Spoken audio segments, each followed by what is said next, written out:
Hello everyone, what's up? It's me again, Master3, and I am back with a new video. This is going to be the top 5 of the month for the month of May. So yeah, like all you know probably already know by now, I am not going to go to any more details about that. I'm going to show you the movies right away.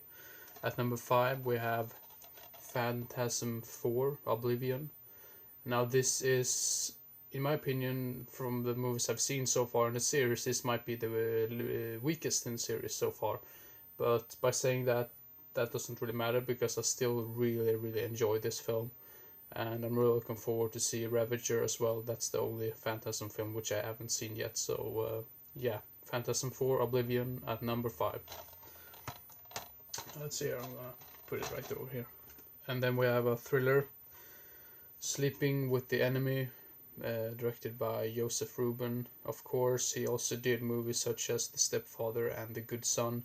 I think he is a great thriller type of director, at least when I've seen these three movies that I just mentioned, because I'm a big fan of all of those three. And yeah, I think probably already many people really know about this movie. This basically is about Julia Roberts' character. She's in an unhealthy relationship with her husband, and he abuses her and all type of things, like mentally and physically and everything.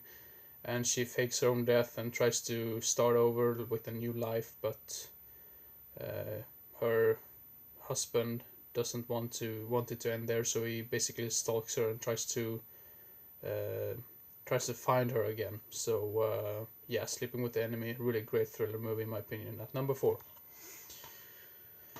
And then we have a movie directed by John Bluth. This was like his last movie he did before he completely like disappeared. Not disappeared, but I don't think he has directed any movies since then. So yeah, Titan A or Titan A. I don't really know how to pronounce that last thing or what that stands for, but I think I went into this really expecting nothing. I didn't really know what to expect, and I would say it's more of a, even though I think that's the reason why because this was a big flop, and I think it's a shame because I think this might have been marketed in the wrong way, because I would say this is more for teenagers than children, even though I think some children still might enjoy this, but I think it's more aimed at teenagers, and I think the targeted audience did not know about this. So yeah, but yeah, Titan A, this is a great sci-fi adventure type of film in my opinion,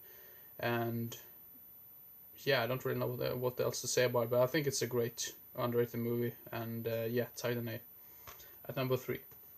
And then we have, this has to be one of the best Western movies that I've seen so far, and it is the original Django with Franco Nero as Django. And of course, Quentin Tarantino did make a review, not a review, he did a review of this. He made a remake of this, sort of, in a way, I've heard. And I have not seen Django Unchained yet because I wanted to see this one before I watched Tarantino's version.